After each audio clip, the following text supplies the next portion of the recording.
Bonsoir à tous. À la une du journal de ce mercredi 11 janvier, l'enquête sur les détournements de fonds orchestrés par les anciennes municipalités socialistes de Saint-Fond. Gérard Collomb, le maire de Lyon, était entendu aujourd'hui comme simple témoin. Coup d'envoi ce matin des soldes d'hiver. Les rabais sont déjà importants et la foule nombreuse. Les bonnes affaires, c'est bien connu, se réalisent les tout premiers jours. La timbale, instrument de percussion injustement méconnu, est à l'honneur cette semaine à Lyon dans le cadre du premier concours international jamais organisé sur la timbale. Nizar Sassi est libre, originaire de Vénissieux. Il avait été arrêté en Afghanistan courant 2002, puis détenu sur la base de Guantanamo durant 2 ans. Rapatrié en France en juillet 2004 avec un autre Vénitien, Mourad Benchelali, Nizar Sassi avait été mis en examen pour association de malfaiteurs en relation avec une entreprise terroriste. Mais le juge Bruguière a estimé qu'en l'état des investigations, son maintien en détention provisoire ne se justifiait plus. Gérard Collomb a reçu aujourd'hui la visite de 2 enquêteurs de la brigade financière. Le maire de Lyon était entendu comme témoin dans une enquête de détournement de fonds publics orchestrée dans les années 90 par les anciennes municipalités socialistes de Saint-Fond. Les explications, Peggy Liodonneau. C'est en 2001 que l'affaire a éclaté. Au lendemain des élections municipales, Michel Denis, fraîchement élu à la mairie de Saint-Fond, commande un audit sur la gestion de la commune par les élus socialistes. Les résultats sont édifiants. Des détournements de fonds publics auraient été effectués entre 1995 et 2000. Selon cet audit, plus de 10 millions d'euros auraient été versés à l'association Le Comité pour nos gosses, spécialisée dans la jeunesse. Une partie de cette somme a été versée à l'Union régionale Léo-Lagrange, organisme créé par le Parti socialiste pour la mise à disposition de leur personnel. Sur les 10 millions versés à cette association, 1,8 million aurait été détourné. Après 3 ans d'enquête, 3 personnes ont été mises en examen, dont 2 anciens maires de Saint-Fond, Yves Mangenot et Yves Blin, ce dernier étant également un haut dignitaire de la fédération Léo-Lagrange. Gérard Collomb était entendu aujourd'hui par la police judiciaire par rapport à une association, l'EPRA, qu'il a créée en 1986. Le trésorier de cette association n'était autre que Michel David, secrétaire général de la mairie de Saint-Fond dans les années 90. Entre 1993 et septembre 2000, ce dernier aurait falsifié des chèques, soit plus de 200 000 euros, une somme provenant de la mairie de Saint-Fond. Gérard Collomb se dit complètement étranger à cette affaire. Il aurait d'ailleurs démissionné de l'EPRA en 1989. Pour autant, il n'a pas souhaité s'exprimer sur ce sujet aujourd'hui. L'audition effectuée aujourd'hui devrait éclairer la police judiciaire. Quant à savoir l'usage des fonds détournés, le mystère reste entier. Rien ne va plus dans la presse lyonnaise alors que Lyon Capitale bénéficie d'un sursis après son placement hier en redressement judiciaire. Tribune de Lyon connaît à son tour de sérieuses difficultés. Fernand Galula, son PDG, a décidé de procéder au licenciement de 5 journalistes, dont Fabrice Arfi, rédacteur en chef adjoint et auteur dans le dernier numéro d'un article dans un premier temps censuré sur Gérard Collomb. Fernand Galula évoque toutefois les difficultés économiques rencontrées par l'hebdomadaire depuis sa sortie en septembre dernier. Et puis, autre mauvaise nouvelle sur le front social, la direction de Condac a annoncé aujourd'hui au cours d'un comité d'entreprise la fermeture d'ici la fin mars du laboratoire photographique Kodak installé à Vienne, dans l'Isère, et qui emploie 120 salariés. 3 hommes ont été interpellés ce matin dans l'enquête sur l'assassinat d'Anne-Sophie Girolet. Cette jeune fille de 20 ans, étudiante en 3e année de médecine à Lyon, avait disparu à Mâcon dans la soirée du 19 mars 2005 et son corps avait été retrouvé dans la Saône une quinzaine de jours plus tard, victime de violents coups reçus au thorax. C'est parti pour les soldes d'hiver. Depuis ce matin et jusqu'au 21 février prochain, chaque boutique propose des rabais importants, en moyenne entre 30 et 50%, de quoi ravir tous les amateurs de bonnes affaires. Et ils étaient déjà nombreux ce matin en Presqu'île, comme a pu le constater Stéphanie Loeb. J'ai consacré cette journée pour les soldes. Voilà. Donc je vais déjeuner dans le centre et je repartirai d'attaque.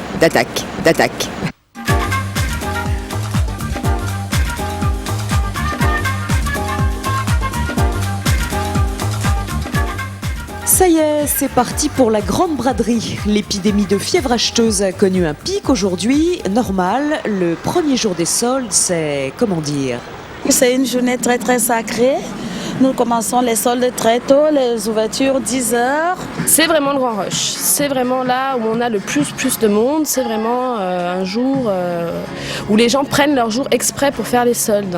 C'est vraiment, on a vraiment énormément de monde. On sait qu'il va y avoir du monde, alors tant qu'à faire, autant venir le plus tôt possible pour éviter les bains de foule. Venir tôt, ça permet de se garer à Lyon et de profiter des meilleures affaires, bien sûr, parce que ce qui est intéressant, tout à l'heure il n'y en aura plus, donc il faut être les premiers sur les bons coups, quoi. Je suis là la première et essayer de trouver les bonnes affaires, voir s'il y a quelque chose à acheter et voilà, mais je pense que je vais trouver. J'ai la journée pour ça. Une journée entière de shopping. Pour d'autres, en revanche, c'est plutôt 1 heure montre en main. Moi, ça va être très court. Je vais aller dans les magasins qui m'intéressent et puis je vais rentrer le plus tôt possible. Je n'ai pas du tout l'intention de me mêler à la cohue, voilà. Si vous avez loupé ce premier jour des soldes, pas de panique, ça dure encore 6 semaines. Enfin, dépêchez-vous quand même, mesdames, on ne sait jamais, on n'est pas les seuls sur le coup. Les hommes aussi font les soldes. Heureusement. Le Conseil lyonnais pour le respect des droits en partenariat avec les éditions du Moutard présentait ce matin dans les salons de l'Hôtel de Ville une bande dessinée de prévention du suicide chez les moins de 25 ans. Bon plan contre les idées noires, c'est le nom de ce recueil de conseils pratiques et d'adresses utiles à destination des jeunes et de leur entourage, mais aussi de réflexion sur les différentes situations de mal-être des adolescents. Diffusé à 10 000 exemplaires, il est à disposition dans les établissements scolaires, les centres d'information jeunesse, les missions locales et dans les MJC. Alain Jakubowicz est au micro d'Éléonore Blagden. C'est une BD qui est conçue, d'abord une BD, c'est le mode de lecture, en tout cas d'un certain nombre de jeunes, avec des mots de jeunes sans tomber dans le copinage.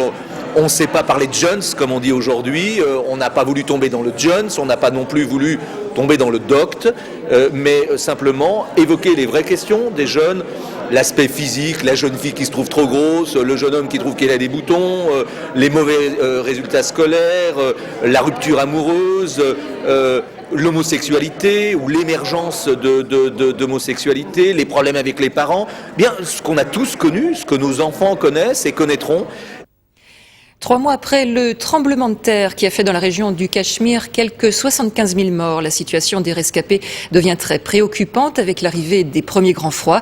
Les organisations humanitaires tirent la sonnette d'alarme et par solidarité, les montagnards de France se mobilisent. La Fédération française des clubs alpins et de montagne lance un appel aux dons pour permettre l'achat de tentes et de nourriture. Les chèques doivent être libellés à l'ordre de la FFCAM à l'adresse que vous voyez s'afficher sur votre écran en précisant bien au dos du chèque Solidarité Cachemire. Jour J-3 pour les championnats d'Europe de patinage artistique au Palais des Sports de Gerland. C'est l'effervescence autour de l'installation de la patinoire mobile de 1624 m². Le reportage de Patrick Coudurier. Dans 72 heures, l'Europe du patin à glace aura les yeux braqués sur le Palais des Sports de Gerland. À l'intérieur, les différents corps de métier s'activent depuis le début de la semaine pour faire de cet événement un succès. Une ébullition que surveille d'un œil attentif Claude Michy, responsable de l'organisation. Il sait qu'à 3 semaines des Jeux Olympiques, ces championnats d'Europe revêtent une importance sportive considérable qui doit être soutenue par une logistique sans faille. Les meilleurs patineurs mondiaux sont là, puisque les champions d'Europe sont aussi champions du monde. Donc, sportivement, c'est quelque chose d'exceptionnel. Et donc, il y a une mise en place. On est là depuis le 2 janvier et nos équipes et les différents prestataires installent et reconditionnent le Palais des Sports, puisqu'il faut construire quand même une patinoire. Ça prend un petit peu de temps. Sont attendus 360 journalistes, des milliers de spectateurs et le gratin du patinage mondial. Mais le plus important dans ce sport reste la qualité de la glace. C'est la spécialité de Didier Barrios qui a eu 5 jours pour transformer le Palais des Sports en patinoire. 2 tonnes d'eau auront été nécessaires pour réaliser cette surface de glace de plus de 1600 m², alimentée par des tuyaux en plastique dans lesquels circule une eau glycolée à moins 10 degrés. Là, c'est un collecteur. Donc on envoie de l'eau glycolée dans ces tubes que vous voyez ici. Donc ils partent sur la piste avec des épingles, ce qu'on appelle des épingles, qu'on voit partir ici. C'est des tapis qu'on déroule de tuyaux. Il y en a environ 108 km à peu près de tuyaux. Et ensuite, donc, on envoie de l'eau glycolée environ à moins 12 degrés. et ensuite on arrose cette surface, ce qui fait qu'on monte la glace et pour avoir à peu près pouvoir travailler avec une glace en surface qui est à -5 à peu près. Au total, c'est plus d'une 50aine de personnes à temps plein qui travaillent sans relâche pour que le Palais des Sports de Gerland soit fin prêt vendredi pour l'arrivée des premiers patineurs. Les épreuves doivent commencer mardi prochain à 14h. En football, l'OL affronte ce soir l'OM au stade de Gerland pour le compte de la 21e journée de championnat de Ligue 1. L'OL qui par ailleurs se déplacera à Ajaccio pour les 16e de finale de la Coupe de France. Quant à Lyon-Duchère, tombeur de Toulouse au tour précédent, il lui faudra de nouveau réaliser un exploit face à Strasbourg, autre club de Ligue 1. Les rencontres auront lieu entre le samedi 28 janvier et le mercredi 1er février. Et puis en basket, l'Asvel a remporté hier soir son ticket pour les 8e de finale de la Coupe d'Europe ULEB. Les Villeurbanais se sont en effet imposés en Grèce face au club de Pagnonos 79-76, terminant ainsi la première phase de la compétition en tête de leur groupe, à égalité de points avec les Serbo-Monténégrins de Versace. Mal au dos, aux vertèbres, aux cervicales, nous ne sommes pas les seuls à subir les conséquences du stress et de la fatigue. Les chevaux souffrent également de 1000 maux.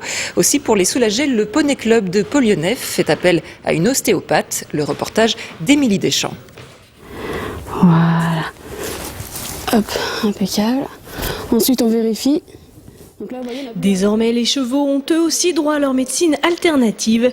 Et Alexandra Morel, ostéopathe équin, éprouve beaucoup de satisfaction à remettre sur pattes la plus noble conquête de l'homme. C'est un régal pour moi. Ce que je fais souvent, la plupart du temps, je manipule le cheval, une semaine après j'appelle mon client et puis je prends contact. Et c'est vrai que j'apprécie souvent, il y a des clients qui disent que je suis magicienne ou c'est vrai que c'est plaisant.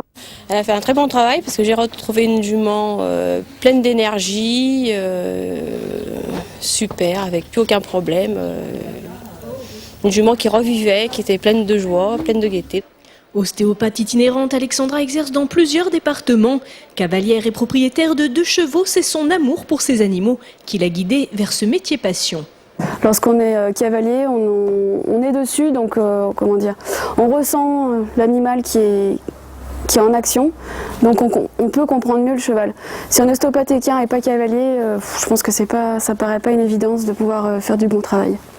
À 24 ans, Alexandra est titulaire d'une licence d'ostéopathie animalière qu'elle a obtenue en Angleterre, un pays dans lequel le métier d'ostéopathe équin est reconnu, contrairement à la France. Le pays anglo-saxon est quand même, au niveau des médecines alternatives, est quand même en avance vis-à-vis de la France. Puis c'est vrai que les vétérinaires nous font un peu la chasse, alors que nous sommes c'est une complémentarité. Moi j'arrive à travailler certains vétos, mais c'est vrai qu'il y a d'autres vétos sont vraiment anti-ostéo. Et pour eux, on est des charlatans. Et pourtant, pour apporter à leur animal un complément aux soins vétérinaires, un peu plus de 200 propriétaires de chevaux ont fait appel à Alexandra, qui compte avant tout sur le bouche à oreille pour constituer sa clientèle et continuer à faire connaître ce remède de cheval. Instrument peu connu et pourtant essentiel dans tout orchestre symphonique, la timbale a désormais son concours international programmé toute cette semaine à Lyon. Épreuves publiques, masterclass, conférences et concerts jusqu'à demain soir à la salle Rameau vous permettront de découvrir la percussion des timbales au Conservatoire de Fourvière. Le reportage de Christelle Damé.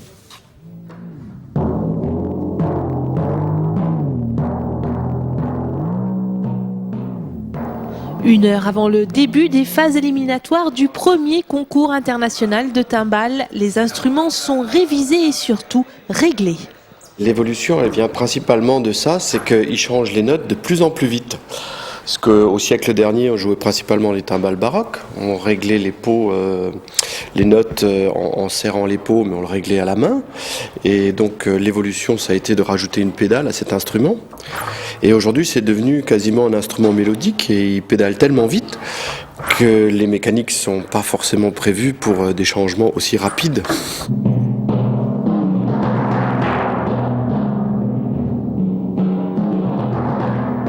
Candidats s'étaient inscrits pour ce concours, 12 se sont désistés, trouvant la pièce choisie pour la finale trop difficile. Ils ne sont donc plus que 7 à s'affronter devant un jury composé de Français, Hollandais, Japonais ou encore Américains, tous professionnels des percussions. apporter une bonne perspective, je trouve, pour la timbale, non seulement en France, mais en Europe. Ça permet de développer des nouveaux talents et surtout pour nous de trouver une vocation, parce que nos études sont assez généralistes et le fait de se consacrer à un concours de timbale, ça nous permet d'avancer un maximum dans cet instrument en fait. La cosa interessante è che ce qui est intéressant, c'est que ça ne fait pas longtemps que nous avons la possibilité de jouer des percussions et de se rencontrer. La France, et plus particulièrement Lyon, nous donne la possibilité de faire ça. Ce concours est génial, car on vient de toute l'Europe et voire de plus loin pour jouer. L'épreuve finale aura lieu samedi avec à la clé pour le vainqueur un chèque de 5 000 € et la participation à plusieurs récitals. Ceux qui ont eu le courage de venir jusque-là, c'est que vraiment ils ont un niveau tout à fait supérieur de maîtrise de l'instrument. Le choix va être difficile alors pour le gagnant du concours. Probablement.